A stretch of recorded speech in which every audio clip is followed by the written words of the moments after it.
First off, hello and welcome. If you're watching this, it's probably either because you want to hear my story and my testimony, or it's because you've been through some of the things I named in the title, or you're going through some of those things, or you might just be here because you were interested. Either way, I really appreciate you watching.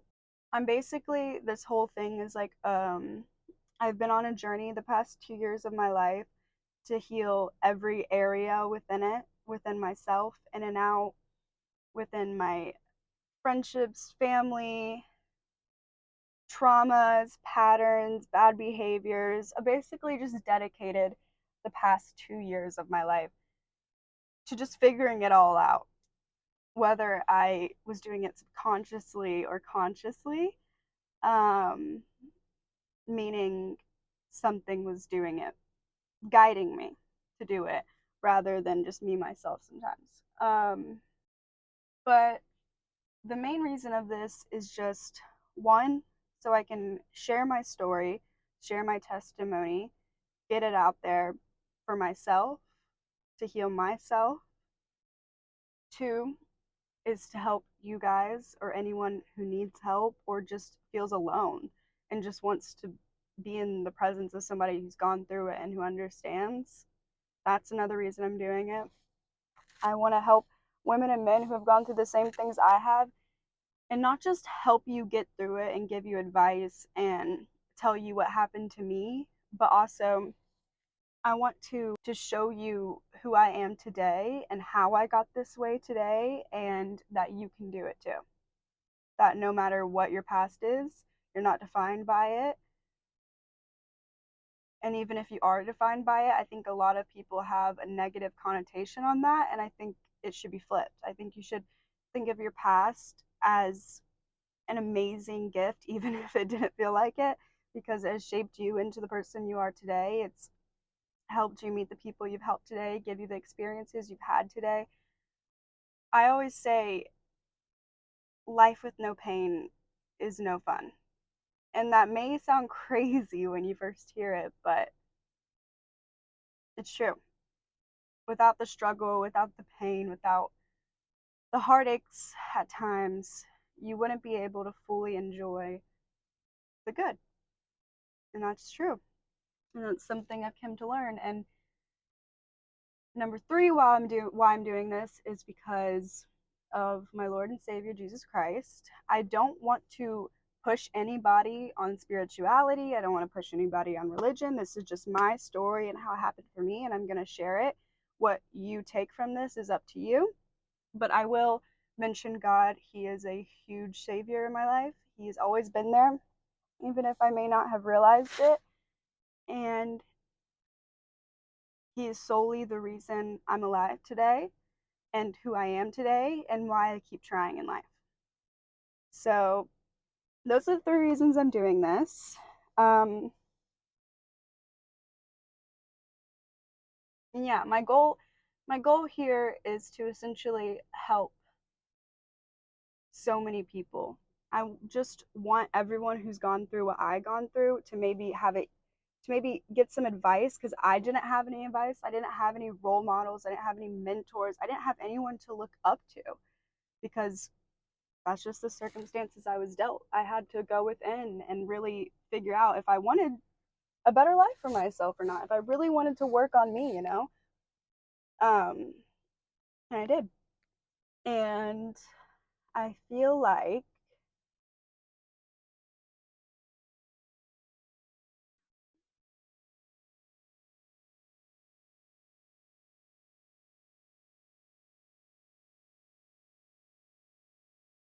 I just want to show people that there is a way out, because I've been to the point where you literally see no way out, and you genuinely just have to have faith or make it a way for yourself. And I want to help people because you can get through it. I'm a living testimony of no matter what you go through, it doesn't have to break you. honestly, it could just benefit you. It all depends on how you look at it and how you take it and how you decide to change it in your life. Um, yeah, I guess let's just get into it. So, this title, or not this title, what I basically want to do is I want to separate my life into 3 different episodes. Um, season 1, season 2, and season 3. Season 1 is going to be the ages, born to 10 years old. Season 2 is going to be 10 to 18 years old, and then season 3 is 18 to now I am 22 years old. I'm going to be 23 in April. And I want to continue to keep doing it because we continue to evolve and grow every second, every minute, every day of our lives. And my journey is not just like peaches and roses now. Like, life is hard. Life has struggles. Life is about balance, though. You've got to have the hard times in order to get the good times, like I was saying earlier. So I don't know. This is just where I've gotten now. God put it heavy on my heart to do it and to share it. And for a lot of my life and my personal life, people I've known personally, I've never truly shared my story. I've never truly revealed my true self. I've always felt I needed to put on a mask because I felt they gave me the mask before I even could put it on. Growing up in a small town, people, you automatically get a role as soon as you're young, and I feel, and people place a what they think you are and what your life is on you. And for me personally, I continue to just hold it and stick out with it because I'm like, if this is what you're going to think of me, I don't have to think, I don't need to explain myself to you, one. And two, I didn't, but it's also, I didn't know that I wasn't being true with my story. I didn't want to acknowledge my story. I didn't want to recognize my story because I felt embarrassed by it. I felt like it was just I felt at the time no one could relate and no one knew the truth and no one ever would. And that was just that. And that was something that I carried and carried and carried. And I'm 23 years old. I'm like, no, like I need to get this out. It's a part of who I am and it makes me great. My story is what makes me amazing and beautiful from the inside out. So I've learned to love my story. I've learned to acknowledge it. And I want to tell people the real story. I want people to actually know the truth about me and not whatever objectives they placed in their head about me and still continue to. So, with that being said, let's get into it. This episode is about ages 1 through 10, calling it season 1. In this episode, we are talking about abuse, violent homes, um, childhood traumas, um, drugs, and parents that were never really there. Those are going to be the main topics. Basically, what I want you guys to take from this is just fully authentic. This is fully just me telling my story and processing it as I go with you guys as well. So it's not going to be perfect. I didn't do anything. This is fully on my phone. I fully just set it up in my car and pressed record because that's what God told me to do. And that's what I literally felt it in my bones I needed to do. I just want to help people and I want to share my story, the full authentic version. I think people not being authentic is out and outdated. I don't agree with it. I don't like it. I think you should come as your raw self because that's what people truly like. And people can feel realness. And if you're not real, I don't think it would do anything. Anyways, I'm getting sidetracked. All right, let's talk about my story. Okay, so when I was born, Um, I was born with okay, how do I word this? So my mother had me when she was 21, so she was pregnant at 20 with me. And my father was, I think, age maybe like 23. I don't know. I honestly have no idea, guys. I'm still finding out my life story as I tell it. So I think he was about 23, let's just say. He was 23, okay? So A little backstory: before I was born, my father um, was with a woman and dated a woman and had a baby with her. And that baby's name was Abigail, and who is now my half sister. Um, and Abigail did not have a very easy upbringing either. Um, her mom and my dad were kids. They were honestly just kids and got dealt with a lot of responsibility, unfortunately, when they weren't ready for it.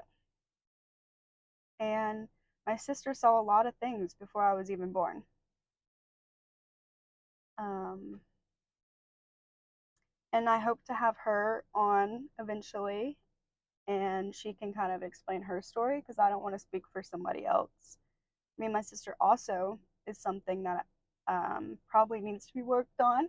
We don't really have a relationship. We'll get into it. Her mother was my mom's best friend. So that's how my mom met my father. So what had happened was they were all besties. I think they were all close friends because they used to do drugs together. And I still haven't found out which types of drugs. They didn't classify that. Um, Definitely extreme ones. Um, yeah. Okay. So eventually I'm born. I think Abby, we call her Abby. I think she was around 5 when I was born. I honestly have no idea because that's just how messed up the family is. Like, I don't know half their ages, but it's okay. We're healing. um, I don't know. I don't know half their ages. I think she was about 5 when I was born. So before I was born, my dad had gone to jail. He was in and out of jail a lot. Um, I don't remember what this time was for. He just, he was a lost soul, you know? I don't know. I don't really want to speak on his life either before because I eventually want to have him on. We aren't really in the best communication. I just started reaching out. Well, you know, we're going to get into all of it. We're going to get into all of it. It's just a very complicated, long story, okay? So he went to jail, and Abigail's mom left him while he was in jail. They picked up, she took Abigail, and they left to South Carolina. He gets out of jail, and he realizes that they're gone, but my mother is there. So him and my mother start dating, and they accidentally have a child. And they're doing drugs together, yada yada, bing, bing, bing. And they have me on April 24th, 2002. So I think they said they had gotten an apartment or a trailer or something that had rats in it. It just wasn't the best place, but we lived there for like maybe a couple months, and then we moved into my grandparents' house, which was a big yellow 2-story house that they were living in, but I think they were moving out and going to start renting it out. But we were still living with them at this time, I think. Like, they were still living in the house. So during this time, mind you guys, I don't remember anything of my childhood. Like, I really have to go deep in because I've suppressed it all subconsciously, not knowing. Um, like, if you ask me how my childhood was, I would say I know it was bad, but I made it really good. Like, I chose to ignore the darkness and be the light within the dark and pretend like none of it was a thing. So I don't really remember early on ages. I just know what they told me. Um,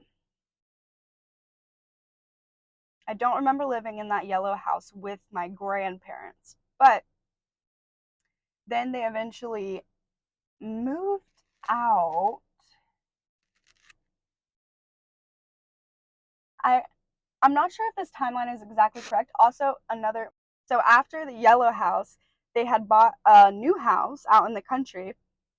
I loved it because it had like acres of land. He built, like, my grandpa built a tree house out there, plants, like a whole garden, acres. They had a Barney the bull next door. Like it was a really fun place. So I didn't know any of this was happening in my childhood. You have to realize, like, they hid everything from me, but at the same time it was all in front of my face. So, like, I don't know. I was just a child. I couldn't comprehend. Nothing was hidden from me, actually. It was all shown to me. It just, a child doesn't realize bad or danger or evil. They can't point that out or point that that's wrong. I was 4 to 5 years old. I barely knew how to use my brain or my mouth or my legs or my arms. You know what I'm saying? I don't know. I knew how to use my arms, legs, but still, you know what I'm saying? So I do know we lived with them in this house in the country for a little while. I don't think I was in school. Yeah, I was in school. So it was like before I was even old enough to go into school. Um,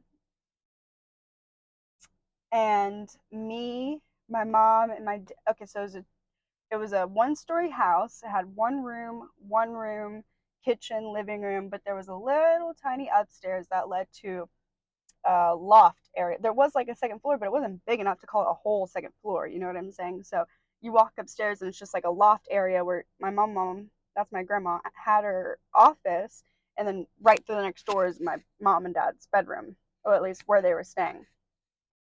So you have my grandma, my grandpa down here in this room. You have my uncle, who's my dad's brother, in the other room downstairs. And then you have me, my dad, and my mom upstairs. I'm in the loft, no door. Or maybe there was a door to the downstairs. I can't remember.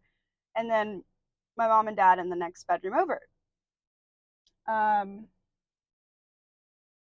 Even then, I still chose to make my life, and my life felt so amazing. When you're a kid, you don't need much. You don't need anything. You just need laughter and happiness.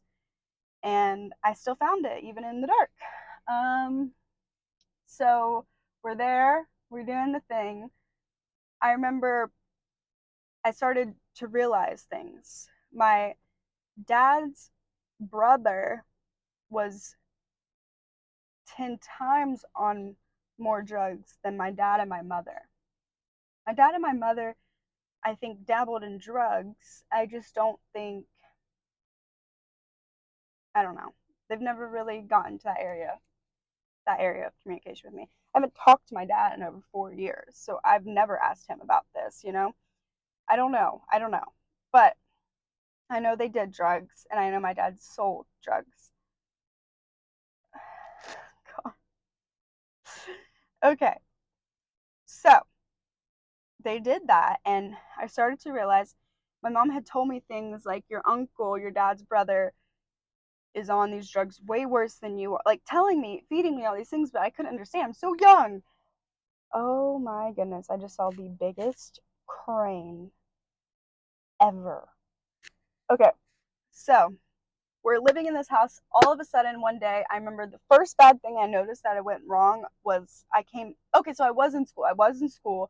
I came home from the bus one day or something. I don't know. I came home from somewhere, and my mom was like in distraught, and so was my dad. And they had said that the dog got loose and ran away. Later to find out, my drug addict uncle left the door open. I don't know, something, and the dog was gone. So that was a little damaging. But whatever, right? Oh, okay. See, I'm backtracking. Okay. So, or no. Yeah.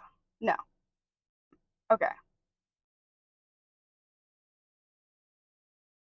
Yeah, no. We're good. We're good. We're good. I think I lived in that little yellow house with my grandparents for a little bit, and then we moved with them to their new house, and then we moved. Yeah. We're right there. Okay. So, in this Mount Ula house, the dog went missing. That was the first thing, right? And then I remember one day, I don't I don't know how it happened, but all I remember is going in my uncle's room, and he always had this cross, this Jesus cross on his lamp. And something about the cross was on the floor. I try to think back to it, I can't remember. something was wrong with the cross. And that's how you just always know that God was always there working in my life. Something was wrong with the cross. And I looked down and I see that my uncle has hit his head on his side table and is passed out on the ground. Um, I didn't think anything of it, but all right. My first reaction was I remember like crying and going and getting my mom and like she called 911, I think. I don't know. Next thing I know, the ambulances are taking him and he's gone. My mom later tells me it was a drug overdose. So, uncle, he ends up being fine. This uncle is has been so bad on drugs, so much on drugs, he's gotten into I think about 18 car accidents. Never broken a bone, nothing in the car accidents because he's always been on drugs in them. Anyways, so that happens, and that's when I'm like, okay, okay, like that's the first like little like traumatic something. Okay, so then we move, we leave. Okay, no. So then one day I come home and just 8 billion trash bags are just set out on the back porch of my mom and Pop's back porch.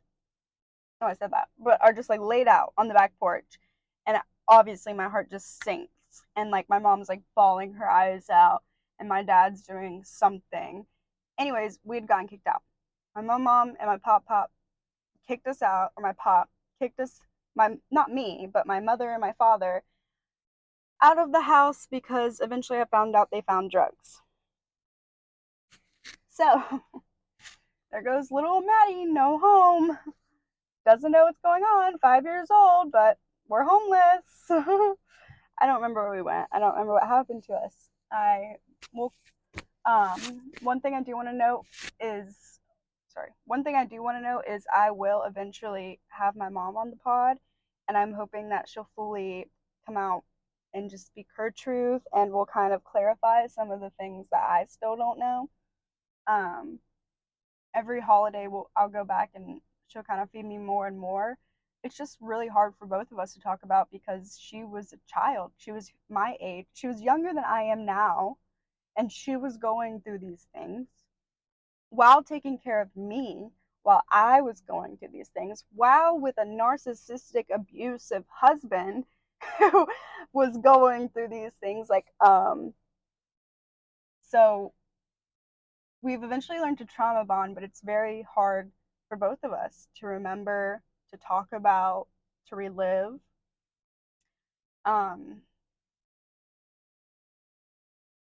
yeah, but hopefully she'll clear up some things, some questions. I don't know. So we're living in the wooden house. We get kicked out. I don't know where we go next. I do know though that we end up at the yellow house again. My grandparents started renting it out and allowed my parents to rent it out. I'm assuming they got their shit together a little bit, whatever. I don't know. So we lived there. I essentially grow up in this house from the ages of like, I mean, I remember being there as a baby. So, but technically, I'd say probably like, I think it was like elementary all the way to like middle school. I grew up here. I loved it here.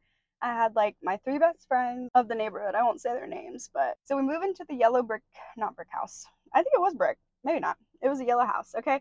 I grew up there most of my life. So we get into the house, and I realized I'm now realizing that they were alone. Things start to get a lot more intense between my mother and my father. I don't remember what age it started. I just know from a very young age, as soon as you heard the banging, as soon as you heard the screaming, it's either grab the dog, lock the door, stay down. My room is downstairs, their room was upstairs, so I could hear anything.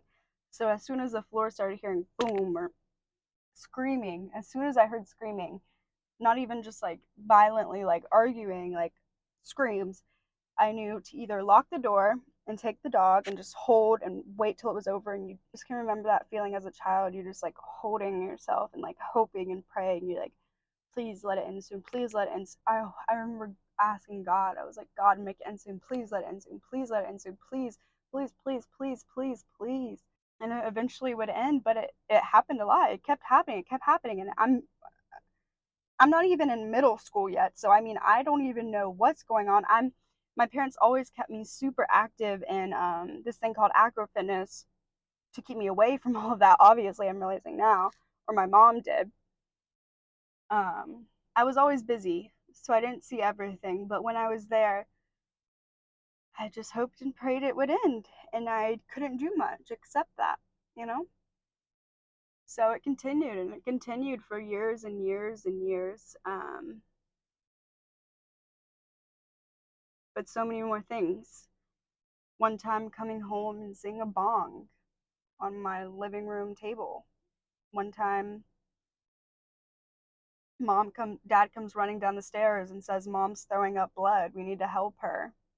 One time my dad picks me up from school and he's like, your mom got in a car crash, but she's okay. I get home, my mom's literally like looks handicapped on the couch. She ended up surviving, thank the Lord. It's hard, you know, it's hard.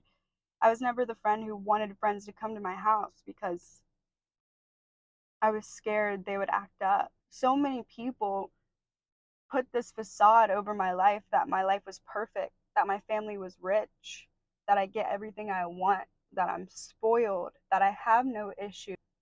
If you genuinely think that everything always works out for me in my life, then super props to me. I'm always hoping and knowing that better is coming. I'm just not someone to come on here and be like, this is what I went through. And I hope, and I wanted you to know this so you don't have this false judgment of me. Like, I don't care what you think of me. I am so secure and worthy and know myself enough to love myself enough to not need your validation. People putting that on your life and thinking that everything's just pitch perfect, it's like, you don't know what anyone goes through until you walk in their shoes.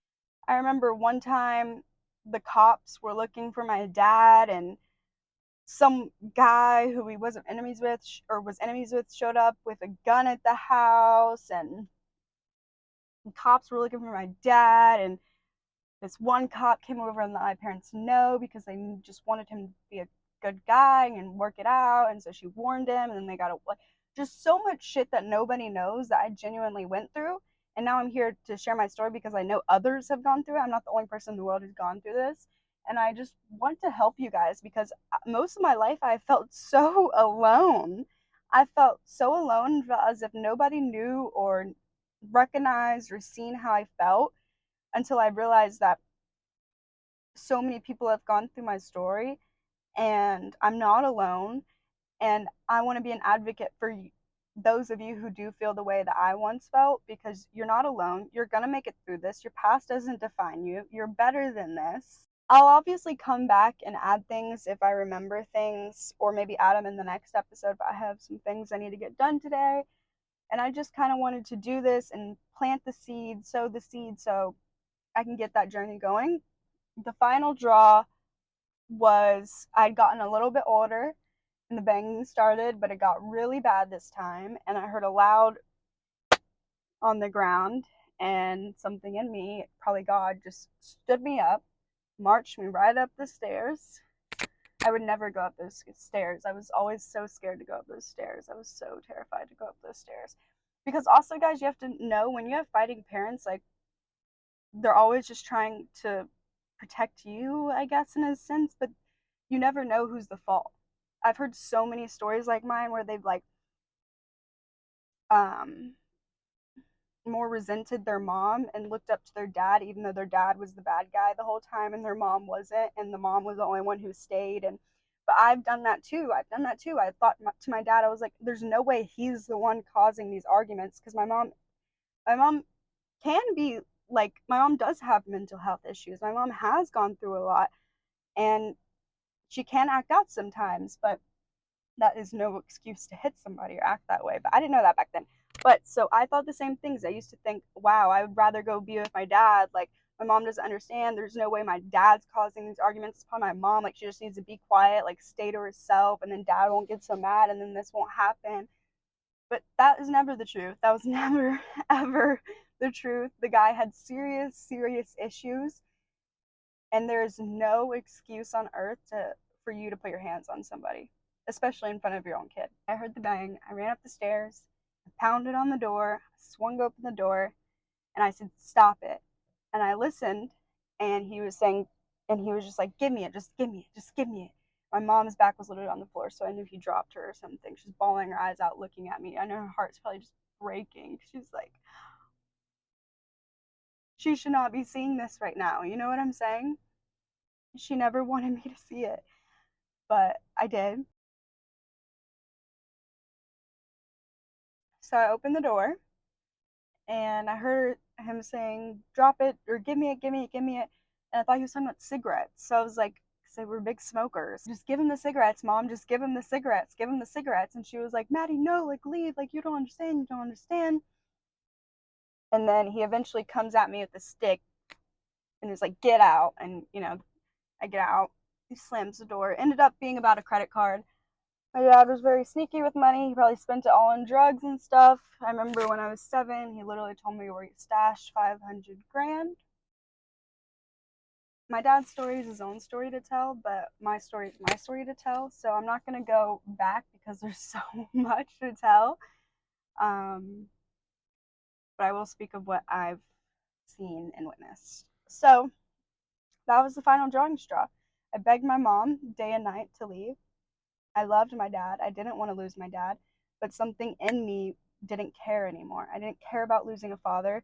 I didn't care if I'd never see him again. I didn't even think about that. All I thought about was just get my mom the out of here. Get us the out of here right now. I remember one day I came home from middle school, and she was like, "You're going to go live with said person," which was my childhood best friend, "for about a month or a couple weeks. I've got to figure some things out." I don't think I thought twice of it. I just thought of it as like a huge, big sleepover. I was like so excited just to get out of that horror, creepy, awful house, right? So I go to stay with her. And by the time we're done, my mom's like, "I got us a house." I got out, and I left.